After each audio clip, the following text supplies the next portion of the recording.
Hello my dear friends, मैं हूं शेष शिवगुप्ता और आज हम रीड करेंगे द डायरेक्ट टैक्स विवाद से विश्वास स्कीम 2020। ओके, इसको हम 4 पार्ट्स में रीड करेंगे। ओके, क्योंकि जिससे कि वीडियो ज़्यादा बड़ा ना हो, तो इसे हम छोटे छोटे 4 पार्ट्स में डिवाइड करके स्टडी करेंगे।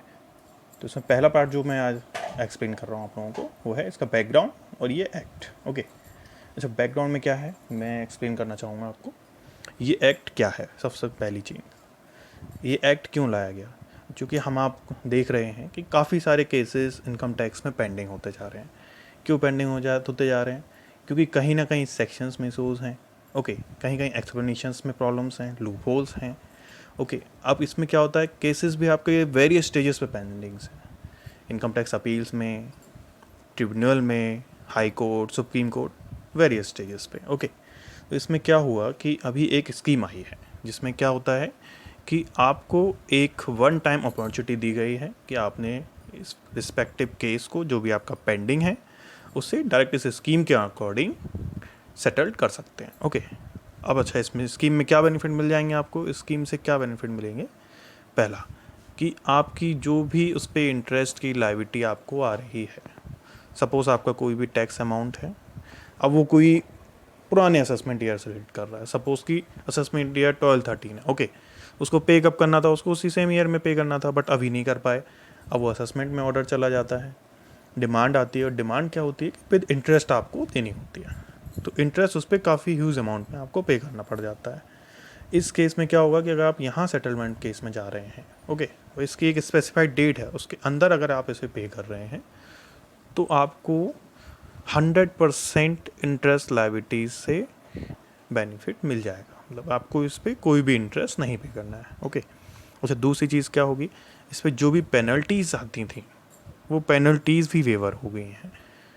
ओके, अब इसमें आगे अपन देखते हैं। अब ये कब आया है, स्कीम कब आई है। स्कीम आई है आपकी 17 मार्च 2020। ओके, इससे पहले ये क्या था, इसके पहले ये स्कीम थी, फिर ये कहीं ना कहीं जाके आपकी लोकसभा में अप्रूव्ड हुई। उसके बाद प्रेसिडेंट ने इसे जो एक्सेंट दी वो दिया है इन्होंने 17 मार्च को, तो इसलिए 17 मार्च 2020 से ये एक एक्ट बन गया है। और इसको क्या बोलते हैं अपन, द डायरेक्ट टैक्स विवाद से विश्वास एक्ट 2020।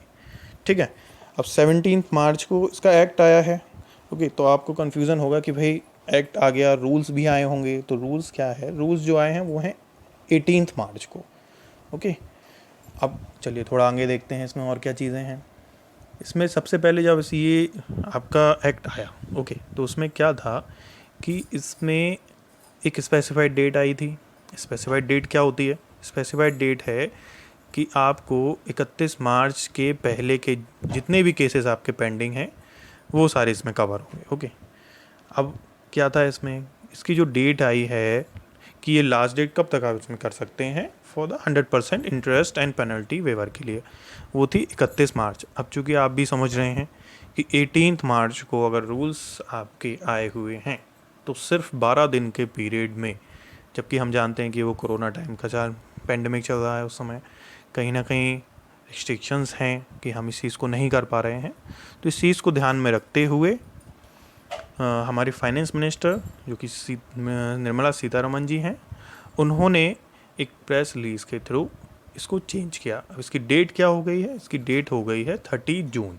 ओके, तो ये क्या चीज़ है थोड़ा सा एक्सप्लेन करता हूँ आपको। 30 जून तक अगर आप इस चीज़ को, अपने पेंडिंग केसेस को इस एक्ट के अकॉर्डिंग सेटल्ड कराना चाहते हैं तो 100% इंटरेस्ट और पेनल्टी आपको वेवर मिल जाएगा। ओके, अब दूसरी चीज़ क्या है, सपोज़ 30 जून तक नहीं कर पा रहे तो फिर 1 जुलाई से आपको उस पर 10% एक्सेस अमाउंट पे करना पड़ेगा, जो एक तरीके से एक एक्सेस पेनल्टी आपको पे करनी पड़ती है। ओके, अच्छा, इसमें क्या था कि ये क्यों लेके आए गए हैं।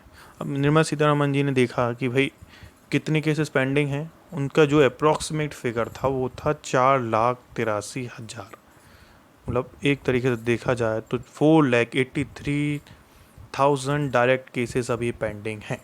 ओके, जिस वजह से ये लाया गया है। अब इसमें क्या होगा कि जितने भी केसेस पेंडिंग है उनको लग रहा होगा कि कहीं ना कहीं उनको इस स्कीम में बेनिफिट मिल रहा है, तो यहाँ पर वो अपने केसेस को रिजॉल्व करवा सकते हैं।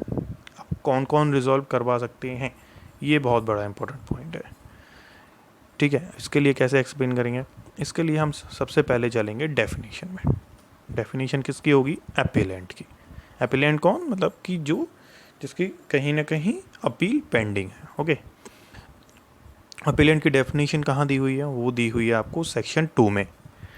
सेक्शन 2 में आप देखेंगे तो इसकी डेफिनेशन को मैं थोड़ा सा आपको एक्सप्लेन कर देता हूँ। ओके, इसमें 5 टाइप से कवर हो गए अपीलेंट। कौन कौन होते हैं, पहला कि सपोज़ आपका कोई case appeal, writ petition, special leave petitions जो कि पेंडिंग हैं उन रिस्पेक्टिव अथॉरिटी के पास as on the specified date. Specified date क्या थी, मैंने बताया था आपको, वो है 31 जनवरी। मतलब कि 31 जनवरी या इससे पहले वो आपका केस उन रिस्पेक्टिव अथॉरिटीज़ के पास पेंडिंग होना चाहिए। ओके, दूसरा केस क्या होगा कि सपोज़ कि पेंडिंग नहीं है, लेकिन क्या हुआ कि उस अथॉरिटी ने आपको ऑर्डर दे दिया, लेकिन आपके पास अभी भी आपके राइट रिजर्व हैं उस ऑर्डर के अगेंस्ट में हायर अथॉरिटी को अपील करने के। अच्छा, उसमें क्या होगा कि जब तक आपकी वो एक्सपायर टाइम लिमिट नहीं हो जाती है तब तक आप उस चीज़ को कर सकते हैं, तब तक आप इसमें कवर रहेंगे। तीसरा केस क्या होगा, डिस्प्यूट रिजोल्यूशन पैनल। इसमें क्या होता है कि सपोज़ कि कोई ऑब्जेक्शंस आपने डीआरपी में फ़ाइल किए हैं, ओके, और डीआरपी ने अभी तक इसके लिए कोई डायरेक्शंस आपको नहीं दी। इस केस में भी आप इसका सेटलमेंट इस एक्ट के अकॉर्डिंग कर सकते हैं। अच्छा, फोर्थ केस में क्या होगा, सपोज़ कि डीआरपी ने डायरेक्शन तो दे दी, ठीक है, डायरेक्शन दे दी, तो फिर क्या होगा कि एओ अपना ऑर्डर पास करेगा। अब लेकिन इस केस में क्या होगा कि एओ ने ऑर्डर अपना पास किया नहीं अभी तक, ठीक है, तो इस केस में भी आप इसमें कवर्ड हो जाएंगे एक्ट में। पांचवा केस क्या होगा कि सपोज़ आपने कोई एप्लीकेशन फ़ाइल की है, किस सेक्शन में, सेक्शन 264 में। 264 में फ़ाइल की है, वो भी कब तक, स्पेसिफाइड डेट के पहले, और वो एप्लीकेशन अभी तक पेंडिंग है। ठीक है, तो आप समझ गए कि कैसे 5 लोग इसमें कवर होते हैं। ओके, अब क्या होगा, अब देखते हैं कि डेजिग्नेटेड अथॉरिटी क्या होती है। हम जिसके पास ये अपना केस या डिक्लेरेशन फाइल करते हैं वो एक डेजिग्नेटेड अथॉरिटी होती है, और वो कौन होती है, वो होता है एक ऑफिसर जो कि कमिश्नर ऑफ इनकम टैक्स के इक्विवेलेंट होता है। ओके, अच्छा, स्पेसिफाइड डेट मैंने आपको बता ही दिया है, 31 जनवरी 2020। ओके, डिक्लेरेंट कौन होगा, जो डिक्लेरेशन फाइल करेगा इस सेक्शन में। अपीलेंट फॉरम क्या होती है, अपीलेंट फॉरम मतलब कि आपकी अथॉरिटीज़ जहां हम अपील फाइल करते हैं, कौन कौन सी हो सकती हैं। एक सबसे लोअर अथॉरिटी में अगर देखा जाए तो हम एक स्टेप बाय स्टेप समझते हैं। पहला होता है कमिश्नर अपील्स, दूसरा आपका होगा आईटीएटी। आईटीएटी मतलब income tax appellate tribunal. Okay, third one is high court, and then the last one supreme court, जो एक तरीके से अपेक्स कोर्ट भी हम उसको बोल सकते हैं। ओके, अब इसमें पढ़ते हैं कि सेक्शन 3। अच्छा, सेक्शन 3 में क्या दिया हुआ है, सेक्शन 3 में दिया हुआ है कि आपको किस रेट के अकॉर्डिंग अमाउंट डिपॉजिट करना है। ओके, अच्छा चलिए अब आपको बताता हूँ मैं कि सपोज़ कि आपका कोई भी एक केस, डिस्प्यूट केस, जिसमें एक अमाउंट, टैक्स का अमाउंट और साथ में पेनल्टीज़ अभी पेंडिंग है। ओके, उस केस में क्या होगा कि सपोज़ आपने वो 30 जून के पहले इसके लिए डिक्लेरेशन फाइल कर दी। अब डिक्लेरेशन फाइल कर दी तो भाई इसमें क्या होगा कि 100% वेवर हो जाएगा आपको किस चीज़ का, इंटरेस्ट का और पेनल्टी का, और 100% अमाउंट ऑफ टैक्स आपको पे करना होगा। ठीक है, अब दूसरे केस में क्या होगा कि सपोज़ कि आपने 1 जुलाई या उसके बाद जमा किया है, तो उसमें क्या होगा, उसमें आपको 10% की एक एक्सेस पेनल्टी लग जाएगी। मतलब एक तरीके से देखा जाए कि जो भी आपका डिस्प्यूटेड टैक्स होगा, ओके, उसका 110% आपको जमा करना पड़ेगा। ठीक है, अच्छा, एक इसमें एक रिस्ट्रिक्शन भी दी हुई है, वो क्या दी हुई है कि जो 10% आपका एक्सेस अमाउंट है ऑफ द डिस्प्यूटेड टैक्स, वो ज़्यादा नहीं होना चाहिए किस चीज़ से, इंटरेस्ट और लायबिलिटी जो एक्चुअल में लिवाई हुई थी आपके केस पर। ठीक है, अच्छा, अब दूसरा केस क्या है, दूसरे में क्या होता है कि ये तो नॉर्मल केस की बात हो गई अपनी। अब एक आता है स्पेशल केस में। क्या होगा कि इसमें क्या होता है कि सपोज कि आपका कोई केस पेंडिंग है जस्ट बिकॉज ऑफ सेक्शन 132 और 132A, which means a search case. इस केस में क्या होगा, इसमें क्या होता है कि जो पेनल्टी आपकी होगी वो 25% से एक्सेस होती है। मतलब कि 125% आपको अमाउंट पे करना पड़ेगा ऑफ द डिस्प्यूटेड टैक्स। दूसरा क्या होगा, दूसरा होगा आपका कि सपोज़ आपने 1 जुलाई के बाद पे किया या 1 जुलाई को या 1 जुलाई के बाद आप पे कर रहे हैं, तो उसमें क्या होगा 135%, मतलब 135% ऑफ द डिस्प्यूटेड टैक्स आपको पे करना होगा।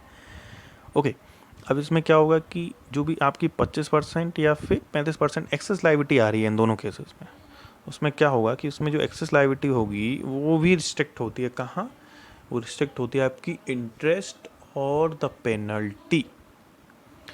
ओके, इंटरेस्ट और पेनल्टी जो आपके एक्चुअल केस पे लगी हुई है उससे ये ज़्यादा नहीं हो सकती है। ठीक है, अब दूसरा चीज़ देख लेते हैं कि भाई इसमें क्या होगा। सपोज़ कि आपका जो डिस्प्यूटेड टैक्स है वो टैक्स का केस था ही नहीं, वो था इंटरेस्ट और पेनल्टी के लिए आपने केस लगाया हुआ था। अब इस टाइप का केस पेंडिंग हुआ है तो इसमें क्या करेंगे, इसमें क्या होगा कि हाँ, आपका जो भी इंटरेस्ट और पेनल्टी का 100% अमाउंट होगा उसका 25% आप पे कर सकते हैं और उसे अपने सेटलमेंट को क्लियर कर सकते हैं। इसमें क्या होगा कि सपोज़ आपने 1 जुलाई या 1 जुलाई के बाद कर रहे हैं तो उसमें आपको 30%, मतलब एक तरीके से 5% का एक आपको एक्सेस पे करना होगा। ओके, अच्छा, इसमें एक और चीज़ जो बहुत बहुत ज़्यादा ध्यान देने वाली है वो क्या होती है कि केसेस 2 टाइप से फाइल होते हैं। एक तो अपीलेंट फाइल करता है, दूसरा अपीलेंट फॉरम फाइल कर सकती है। फॉरम क्या होती है कि जो भी आपकी इनका ITAT है, कमिश्नर ऑफिस हैं, वहाँ पे इनकम टैक्स डिपार्टमेंट ने आपके केस में केस फाइल किया। ओके, अब इसमें क्या होगा कि भाई केस में क्या होगा, इसमें जो भी आपका अमाउंट डिस्प्यूटेड टैक्स है, ओके, या फिर जो भी आपके परसेंटेजेस आ रहे हैं जो ऊपर वाली टेबल में आप देख रहे हैं कौन कौन से आते हैं, 100, 110, 125, 135, 25 एंड 30, इन सभी का हम 1/2 पे करके उस केस को सेटल कर सकते हैं। ठीक है, अच्छा, तो इसमें क्या होगा कि एक तरीके से अगर आप देखा जाए तो कैसे कर सकते हैं इसमें कि जैसे नॉर्मल केस होगा तो 50% आपको पे करना है, 1 जुलाई के बाद कर रहे हैं तो 55% करना है।